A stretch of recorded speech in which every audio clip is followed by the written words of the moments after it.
Hello, hello, everyone. Welcome back to the Embracing Joy podcast. I am so very excited to have our special guest with us today. We have Dr. Sara Ionescu. Did I pronounce your last name Yeah, correctly? yep, Yeah. that's great. Okay. Dr. Sara Ionescu, and I'm excited that she's here to join us today to speak about the joy of exercise. She's a board certified family medicine physician. She's a wife, she's a mom of four, and she's an exercise enthusiast. She is passionate about wellness, preventive care, and exercise, and she loves to inspire others to move. She strives to stay physically active daily, and she sees the massive physical and mental health benefits with this.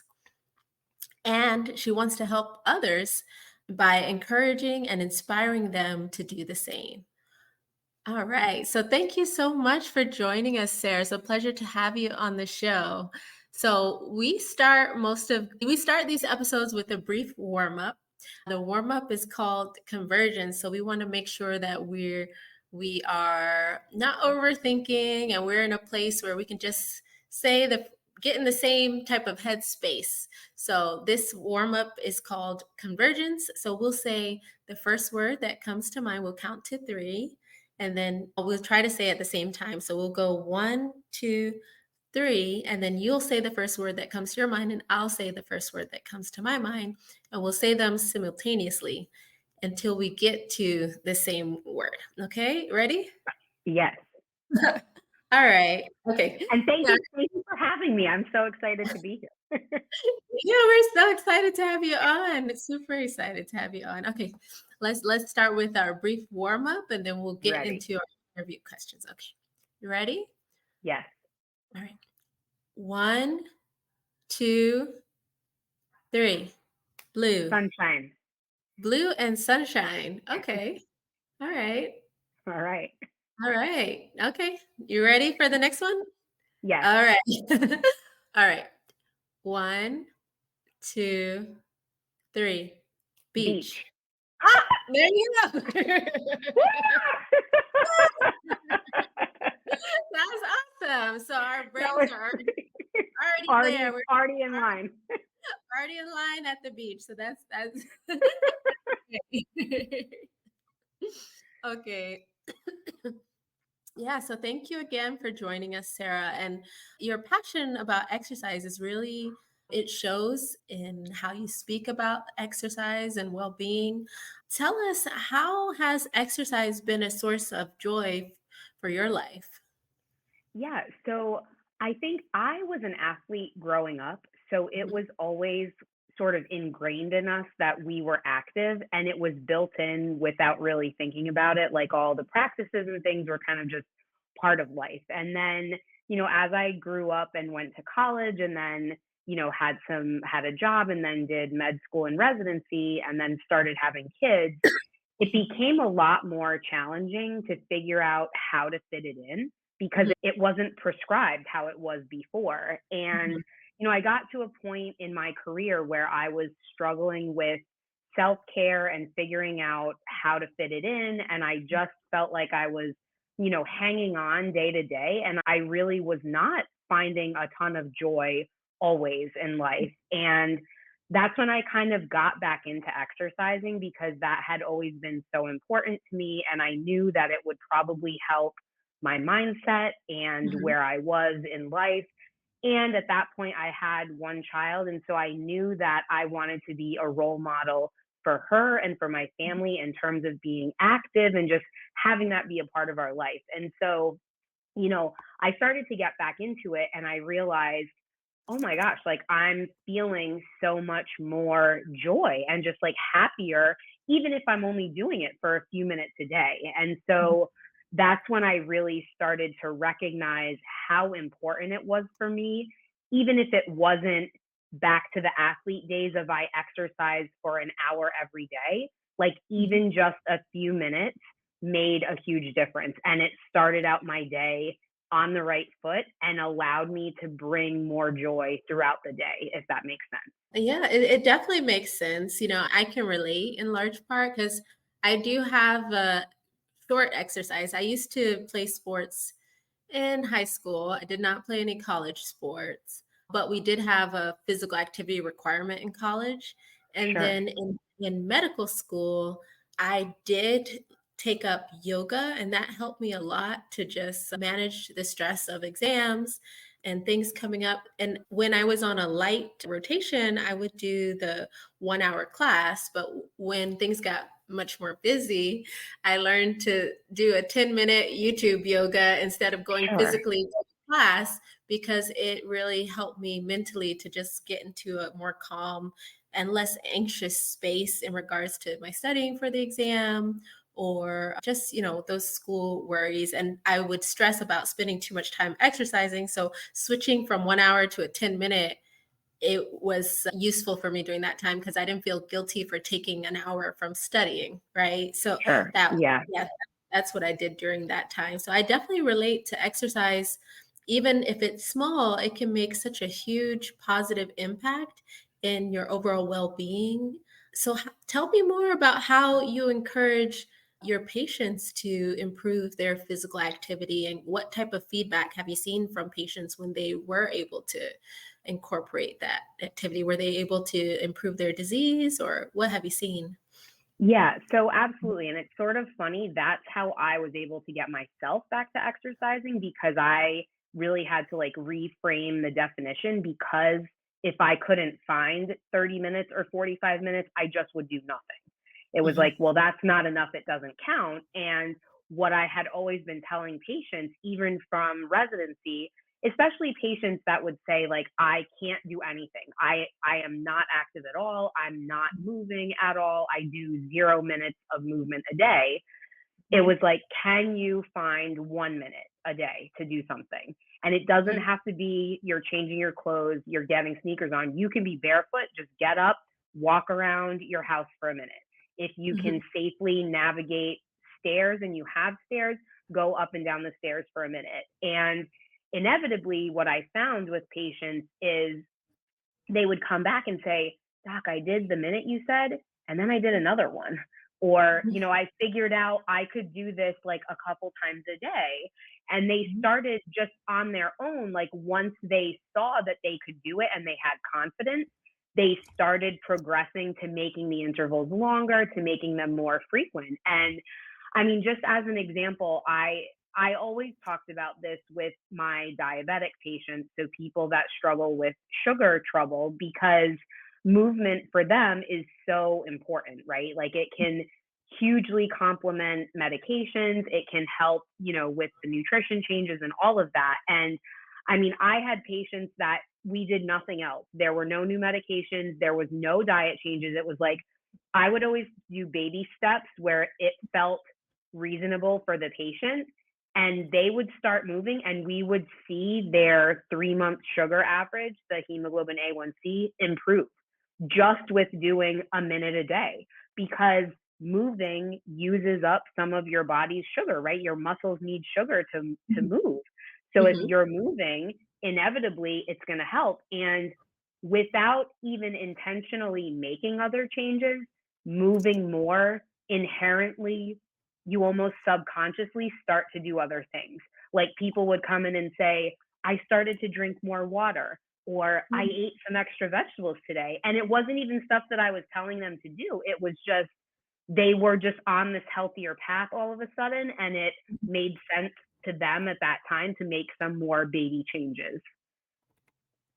That's great. I love that you say baby changes and you made the goals for your patients something that they could get a win from, right?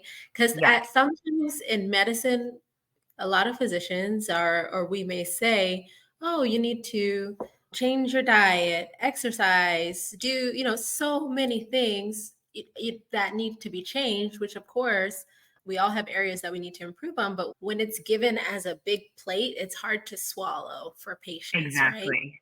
So Yes, I like that you're giving them like a small snack at a time so that they can make that win and eventually advance to their bigger goals and overall goals. So that's yes, wonderful. I think it's really like helping them with that goal.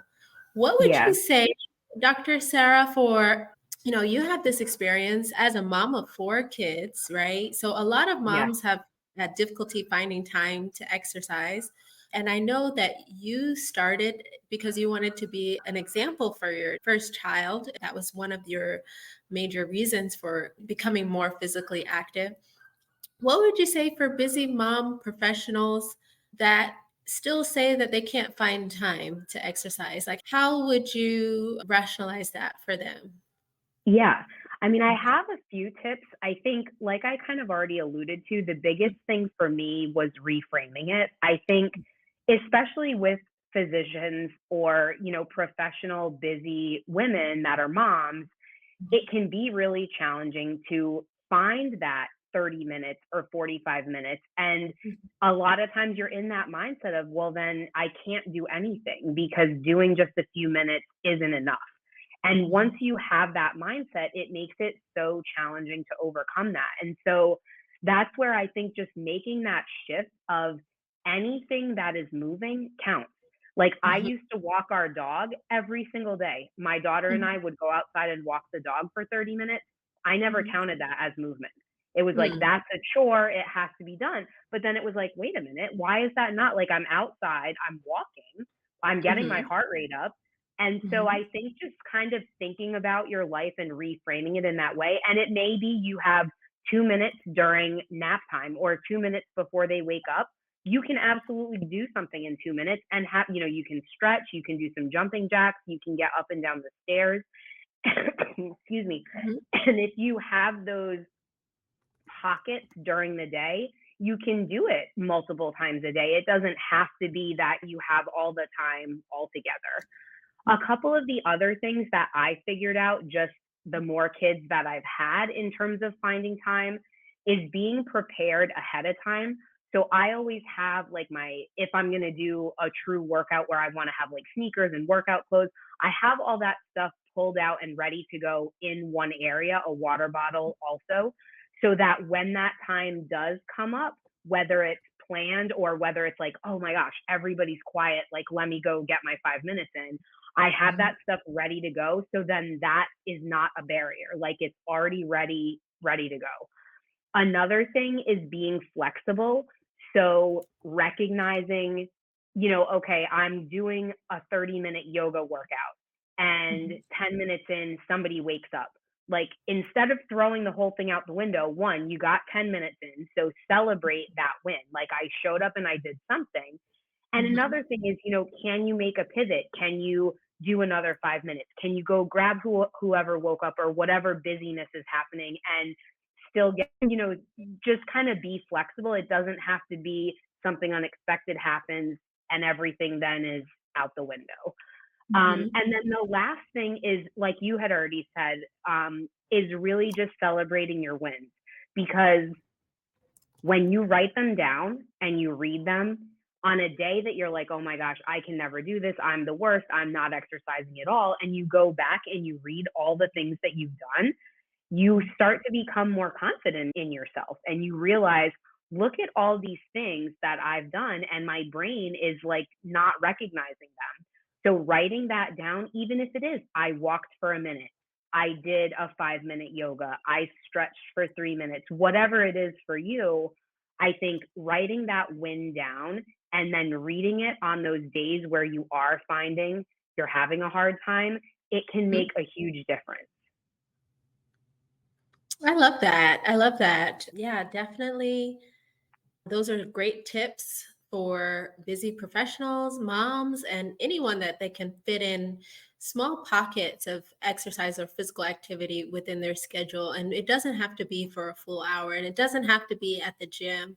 It can be any type of physical activity and it can be as little as a minute. So I Yeah. know, yeah, so that's just wonderful. And it provides like a means for so many people to incorporate physical activity, to not take the fact that you're not able to go to the gym for an hour, drive there and come back, don't take that as an excuse to not perform any movement because the Right. movement is super beneficial for your body and you can do so many other things to move, such as Dr. Sarah says. So that's great. That's great. I love that the examples that you gave, definitely. So tell me about like how you have been a role model for your children. Do they see you exercising and it encourages them to be more active? Because kids these days, a lot of them are more sedentary because of screen time, different issues that we have. You may not be in an environment where it may be safe to be outdoors as often.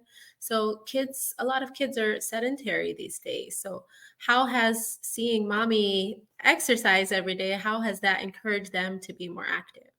Right. So I think the first part is just incorporating them. So like I said, my daughter, it was a huge mindset shift. If she woke up, it was like, that's it, we're done. Then the more kids I had, I realized if I do that, I'm literally never going to I'm never going to be active. I'm not going to be able to exercise.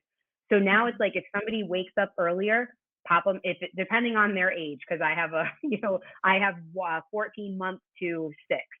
So the mhm, bigger kids, if they wake up, I usually exercise in the morning. So if they wake up, they're behind me, they're doing, mimicking what I'm doing. They're watching the workout. They are included and part of it. mhm, The littler one, a lot of times, if he wait, I'll pop him in the stroller and like get a few toys and roll him in, and he watches. In terms mhm, of how they view exercise now, it's not for them, they're kids, right? It's not a chore. It's not like I mhm, have to get my movement in. But mhm, my husband and I have really focused on incorporating movement into their play. So, I mean, unless it is thundering and lightning, we are outside every single day doing mhm, something, whether it's running, jumping, climbing trees, riding bikes, scootering, hiking, like we do it all. And mhm, we have done that since my first daughter was walking, really. I mean, mhm, even before, like in the stroller, because being outdoors is so important, I think, just to your mental health, and it can help in so many variety of ways. But I think that because we kind of incorporated that at such a young age, now they're just mhm, used to it. They know the routine is like, okay, this is when we're going outside. Everybody go get your shoes on and we're going to go out and play. And I mhm, don't think that that doesn't have to mean if you didn't start it from a young age that it's impossible. It is absolutely not. It's just like I tell my patients, you can start small. Get mhm, outside for a few minutes and get a ball and throw it around.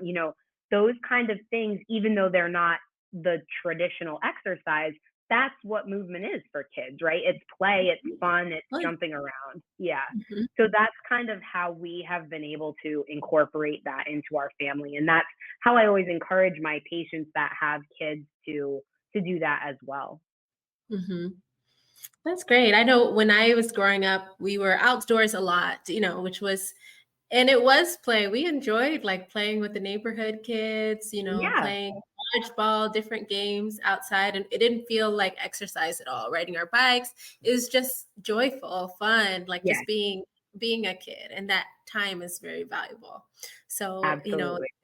that you're able to do that with your kids. So that is I have a few wrap up questions for you, doctor. So yeah, the first wrap up question is who is a model of joy for your life? It could be someone that's alive or it could be a historical figure or someone that you know personally and why. I would say, am I allowed to say more than one person? I would say it's my kids for sure. Okay. I Okay. I think that when I before I had kids, I think I was, like I said, I was at a point where I was just having a hard time with figuring out self-care, with honestly with like finding the joy in some things. And if you've ever been around kids, especially toddlers, it's like the world is it's like wild. Like they are exploring everything. They're so curious and they find joy in literally everything. And Mhm. I was thinking about this the other day because I talked about this actually with somebody else on a podcast. Like watching them with dandelions, which is something that, like, I mean, it's the bane of everybody's existence, right? Like, get out of my grass. We don't need you. No thanks. But for kids, like watching the different stages and how you can blow the seeds around, it's like the joyfulness that they find in these things that are so mundane and everyday for adults. It's like it reconnects you sometimes to that.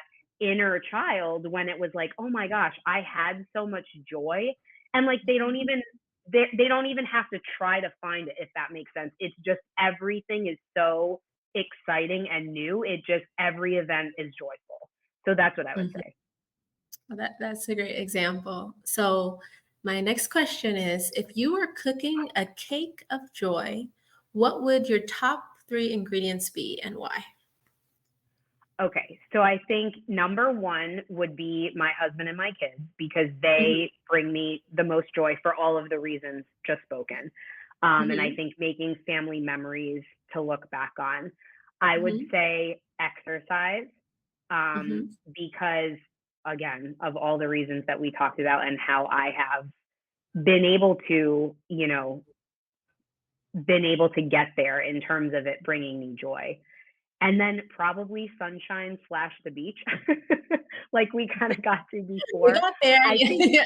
yeah, exactly. I think, again, like outdoors, sun, all of that has always been sort of a huge mood lifter for me. Where on days where I'm kind of feeling a little bit down, like we get everybody outside because inevitably fresh air, sunshine, that it can just uplift your mood. And I don't know if there's science behind that or not. There probably is, but it just makes you feel better, I think. So getting outside is huge.